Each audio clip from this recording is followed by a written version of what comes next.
Salut tout le monde, je voulais vous partager ça ce soir. Ensemble, je vais sortir plusieurs vidéos de moi qui est en train de lire la Bible. La Bible, c'est un livre inspiré par Dieu pour son peuple, pour les gens qui croient en lui et pour ceux qui lui ont dédié leur vie. Et je crois qu'à travers ce livre-là, Dieu nous instruit, nous montre la voie à suivre. Et je crois qu'à travers l'Église, on lit très peu la Bible. Certains pasteurs vont juste utiliser certains versets et souvent les mêmes. Mais je crois que quand on va lire la Bible à travers l'Église, qui est nous, chaque personne, en Christ réunis ensemble, mais il va y avoir vraiment une transformation qui va changer nos vies carrément. Fait que j'avais à cœur de commencer dans Matthieu, chapitre 1, mais pas je- chapitre 1, parce qu'au début, ça commence par la généalogie. Et tu sais, les noms, on sait pas trop comment les prononcer trop bien non plus. Fait que commençons dans le chapitre 1 au verset 10. Après la généalogie de qui est Jésus et d'où de sa descendance face à Joseph, etc., Salomon, David, Abraham, etc. Et merci d'écouter cette vidéo avec moi. Vraiment, je vais juste lire la Bible. Je vais pas vraiment donner tant de commentaires. Laissez-vous inspirer par l'Esprit de Dieu et laissez-vous guider. Je crois que ça va aider certaines personnes. Peut-être pas, peut-être ça vous intéresse pas, c'est pas grave. Vous pouvez changer de page, switcher, aller sur YouTube, faire ce que vous voulez. Mais moi, j'avais à cœur de lire la Bible parce que la Bible, elle va nous transformer et nous changer. Amen. Fait que commençons. Je vais commencer dans Matthieu, chapitre 1, verset 18. Voici de quelle manière arriva la naissance de Jésus-Christ. Marie, sa mère, était fiancée à Joseph.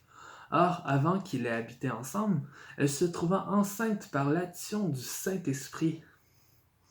Joseph, son fiancé, qui était un homme juste et qui ne voulait pas l'exposer au déshonneur, se proposa de rompre secrètement avec elle. Comme il y pensait, un ange du Seigneur lui apparut dans un rêve et dit: Joseph, descendant de David, n'aie pas peur de prendre Marie pour femme, car l'enfant qu'elle porte vient du Saint-Esprit. Elle mettra au monde un fils, et tu lui donneras le nom de Jésus, car c'est lui qui sauvera son peuple de ses péchés. Tout cela arriva afin que s'accomplisse ce que le Seigneur avait annoncé par le prophète. La Vierge sera enceinte, elle mettra au monde un fils et on l'appellera Emmanuel, ce qui signifie Dieu avec nous. À son réveil, Joseph fit ce que l'ange du Seigneur lui avait ordonné. Il prit sa femme chez lui, mais il n'eut pas de relation conjugale avec elle jusqu'à ce qu'elle ait mis au monde un fils premier-né, auquel il donna le nom de Jésus. Voici le chapitre 1 terminé. Et le verset qui m'interpelle le plus en ce moment, c'est vraiment: elle mettra au monde un fils, on lui donnera le nom de Jésus, car c'est lui qui sauvera mon peuple de ses péchés. Par Jésus-Christ, nous sommes sauvés de nos péchés, de nos erreurs, de nos manquements, de ce qu'on a fait de mal à travers nos vies. Et quand, tu sais, je peux parler à des incroyants en ce moment, on a tous été pécheurs, on a tous fait des erreurs, on a tous fait des choses de mal dans nos vies, et Jésus est venu pour nous sauver, pour nous enlever de ce jugement qui allait être sur nos vies. Et vraiment, ce jugement-là nous condamnait à mort. Mais Jésus est venu pour sauver son peuple. C'est Dieu qui est venu sur terre par l'action du Saint-Esprit et qui a enfanté Marie et qui a fait en sorte que Jésus vienne sur terre.